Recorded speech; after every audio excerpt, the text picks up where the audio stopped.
Hi students, this is Unit 3, Day 4, and we're going to continue with solving. I am going to start this video lesson with some review, so I will let you know when to skip ahead in the notes as I post this video.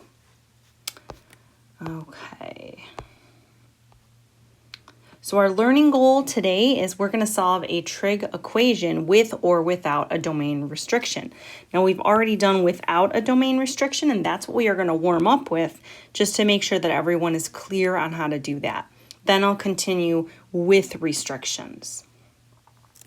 So this is the review part, and again, you can skip ahead if you feel comfortable with this section.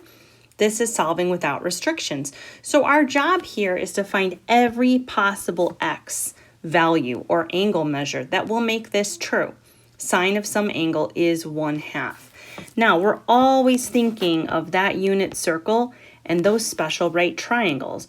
When I see 1/2, I'm thinking of pi over 6 and pi over 3. Okay, and I'm looking for a sine value. Let's see, a sine of an angle that is positive. That means I'm going to be in quadrant 1 or 2 because those two quadrants have positive y values. Now, again, just as a reminder, cosine x, sine x, or you know what, maybe we shouldn't use x. Let's just use theta so we don't confuse things. Corresponds to x comma y, those coordinates. So we want to know if I take sine of an angle, where do I get a positive output? That's quadrant 1 and quadrant 2. Now, we want to think, what is my reference angle for this? So we know that sine is opposite over hypotenuse, so that means it's going to be this pi over 6.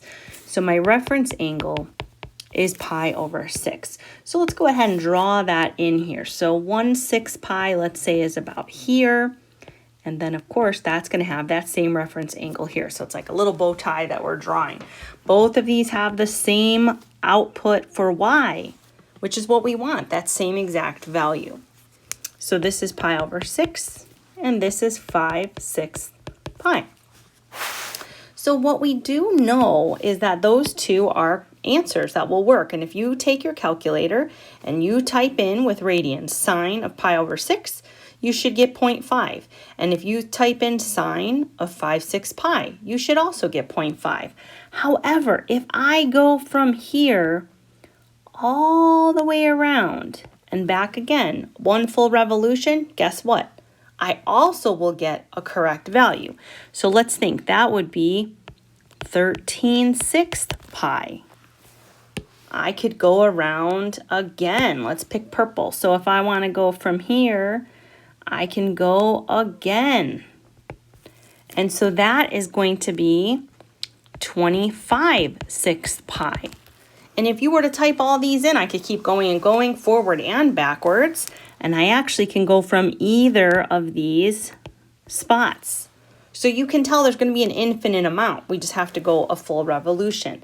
So we're going to say for our solutions, it's the value pi over 6 plus 2 pi k, where k is an integer. And x is also 5/6 pi, plus one full revolution, 2 pi k, where k is an integer. This allows me to add or subtract full rotations and get those same values, which will produce, when I take the sine of them, 1/2. So this would be your final set of infinite solutions. Okay, now I encourage you, if you feel like you can try this, pause it, get going on it, and then go ahead and play so that you're actually putting yourself in a position to solve. When we're doing these, we want to get the cosine of x alone. Now from here, this is when we are thinking, okay, cosine of what value is equal to radical 3 over 2. So let's go ahead and think about where we are again in that unit circle. So we want to find out where, in which quadrants, is cosine of an angle positive. Well, x is positive in the first and fourth quadrant. And again, we're thinking, hey, which special right triangle am I looking at? Radical 3 over 2, okay. It's pi over 6, pi over 3 again. And so we have 1/2, we have radical 3 over 2, and this is talking about cosine. So that's my adjacent. That's going to be pi over 6. And it's possible that you have the same one. Again, that's okay. So this is adjacent. This is radical 3 over 2. So my reference angle is pi over 6.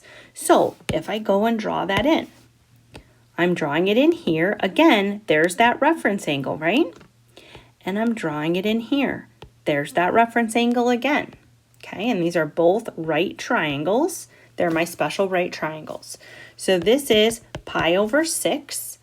And then if I go all the way around to here, and this should actually be touching on this. This is not a very good picture here.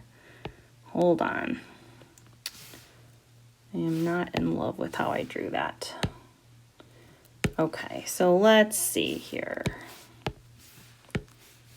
Let's try this again.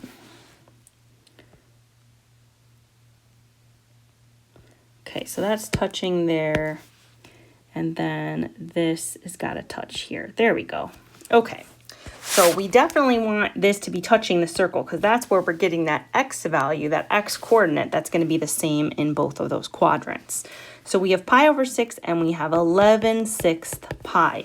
Now again, if I go all the way around one whole rotation, let's say I start here and I'm going to go backwards 2 pi, subtracting 2 pi, boom, I'm right at that same spot. So when we answer our question, x equals pi over 6 plus 2 pi k. So k can be positive, negative, 0. Those are all integers you can use, and you'll get to all the possible locations and angle measures. And we always say where k is an integer. And so this would be your solutions, your set of solutions there. Okay, let's take a look at this one. So again, we're still without restrictions. We want to get tangent x alone. So let's go ahead and subtract 4 from both sides. We get negative tangent x equals 0. And tangent of x is equal to 0. I divide by -1. Now we need to think here, we don't really have to worry about these special right triangles here. We want to think about where is tangent of x 0.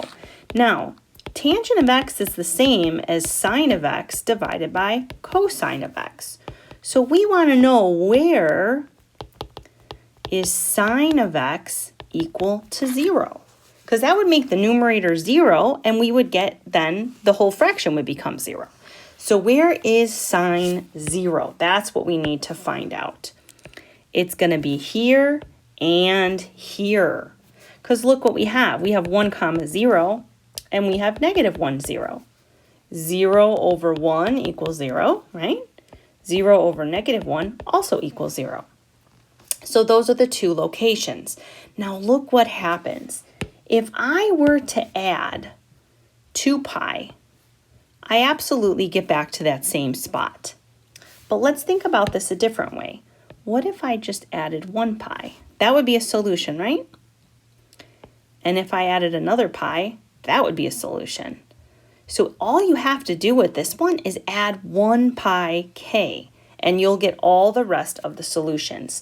So we're going to say x equals, for this one, you could write, we're not going to keep it like this, but you could say 0 plus pi k, where k is an integer. Because this right here is 0 pi, right? So we could say, okay, we're at 0 pi, that's the angle measure. And then we can add 1 pi, we can add another pi, or go the other way. Now, we wouldn't usually write the 0, so we're really going to write, instead of this part, let's just get rid of that. And I'll scoot it a little bit closer here. We would just write x equals k pi, where k is an integer. Now, how do we get to the 0 pi? Well, we just plug 0 in for k, and x would equal 0. That's that angle measure of 0 pi. Okay, so one more without restrictions. So this we want to get, again, let's get the sine of x alone. So sine of x equals radical 3 over 2. And again, we're trying to find out which angle measure, if I take the sine of it, will I get radical 3 over 2? Well, let's think again. Special right triangles. Pi over 6, pi over 3. We have 1/2. We have radical 3 over 2. These should be pasted somewhere near your desk, these two special right triangles, so that you can always access these. And the more you use them, the more you're going to have those just tucked inside as a little tool to be able to use easily. So we want to know, where is sine of an angle positive? First and second quadrant. That's where the y values are positive. Now, sine is the opposite over hypotenuse. So my reference angle is pi over 3. Okay, so we have pi over 3. So reference angle equals pi over 3.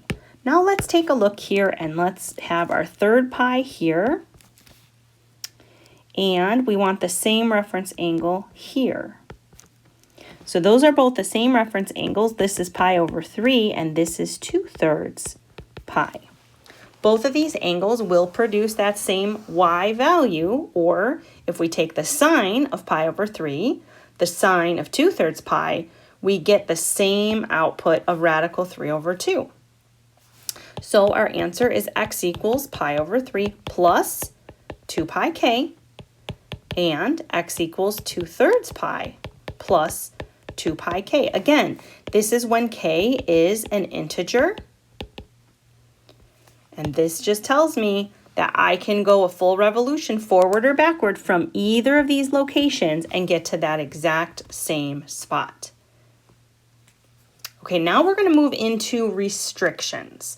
So this time, I don't want every possible value that would make it work. I'm going to tell you something you have to keep in mind when you're solving. So this first one looks very similar. This says, though, where x is in quadrant 2. So I only want answers in quadrant 2. That is it. If there's no answers in quadrant 2, there's no solution. So that's also possible. So this is sine of x equals radical 3 over 2. And now, and again, this is going to look exactly like what we just did. We have pi over 6, we have pi over 3. And so I'm looking for the sine, which means I'm using this pi over 3 as my reference angle. So reference angle is pi over 3. Now, before we said, oh, okay, yeah, it would be right here and right here, because those both give me positive outputs for that sine. However, we are not allowed to use the first quadrant. We only get to use 2/3 pi. That's it. Okay, so that's your value. Now, the thing I can still do is I can go from here and go a full revolution forward or backward and get to that same second quadrant value. So you're going to say x is 2/3 pi plus 2 pi k, where k is an integer. Okay, so that doesn't mean that this other one doesn't exist and also give you a positive. We're saying, hey, we only want the answers in quadrant 2. This will be written down for you. If you do not see anything off to the side restricting the domain, you will give me all possible angle measures. You also might see it restricted this way. This is saying I only want answers between 4 pi and 5 pi, not including 4 pi or 5 pi. We're going to do the same thing. Okay, so same as we did before. Same ratio, same everything. So the reference angle is still that pi over 3. We know that it's positive here and here. But we also know that pi over 3 and 2/3 pi are not answers with this restricted domain. They're certainly not between 4 pi and 5 pi. So let's write the restricted domain in terms of thirds. So we can say this is 12/3 pi to 15/3 pi. And so if, oopsie, it's not 13 on the bottom there. So if we can go ahead and find a value that fits inside this restricted domain, this is the same as 4 pi to 5 pi, I just wrote it in thirds, then we can come up with an answer for x. So let's take pi over 3 first. Let's add a full rotation. That's 6/3 pi. That gives me 7/3 pi. This is not going to work, not an answer. Okay, so let's do another rotation. So let's say from 7/3 pi, which would be right here, this is also 7/3 pi, we're going to add another full rotation. And so here I get 13/3 pi. That works. That's within between 12 and 15/3 pi. Okay, let's try one more. You probably already can tell this is not going to work, but we'll go ahead and write it down. So again, this is 13/3 pi. That's the location. If we add 6 more, we get 19/3 pi, which is obviously out of the restricted domain. So far we only have this one solution. Now let's do the same thing looking at the 2/3 pi. So 2/3 pi, let's add a full revolution here. And we get 8/3 pi. That is not going to work. Not within the restriction. Okay, let's add another rotation. So from here, we get 14/3 pi, and that does work. And again, I think as you look at this, you're going to know already this won't work, but we'll go ahead and write it. 14/3 pi plus one more rotation gives me 20/3 pi, which is not going to work. So your answers for x are not infinite. It is actually finite. X equals 13/3 pi and 14/3 pi. You have two values, if you were to plug them in, that would live within that restricted domain. All right. Let's go ahead here and look at the next one. Okay, so this is a little crazy one. So we have secant here. So this is 3/2 secant x equals, this is 3 to the 1/2, which is the same as the square root of 3. So I'm just going to write it as the square root of 3. I'm going to multiply both sides by the reciprocal because I really want to get the secant alone. And so now I have that secant of x equals 2 radical 3 over 3. 2 radical 3 over 3. Okay, so from here, again, now we got to think about which special right triangle are we looking at. If you remember, the reciprocal function that goes with secant is the cosine function. So wherever cosine is positive, so is secant. Remembering we have a restriction, but right now I'm thinking, all right, no matter what, my answer, oopsies, I did that incorrectly. My cosine is positive in the first and fourth quadrant because that's where the x value is positive. Now we're thinking, well, what's my reference angle? Right away, I'm looking at that radical 3 and I'm thinking, we need that pi over 6, pi over 3 triangle. And so this is going to be radical 3 over 2 and 1. Now, if you're like, well, man, Mrs. Woodrick, how the heck do you see that? I guess what I'm looking at is that radical 3, and I know this is my special right triangle. So if I were to do, let's say, cosine of pi over 6, let's think about this. Cosine of pi over 6 is radical 3 over 2. It's my adjacent over hypotenuse. So now if I take the reciprocal, if I say secant of pi over 6, that would be 2 over radical 3. But we never leave the radical in the denominator. We rationalize it. And so this is 2 radical, what the heck? 2 radical 3, ugh, that looks yucky. Hold on.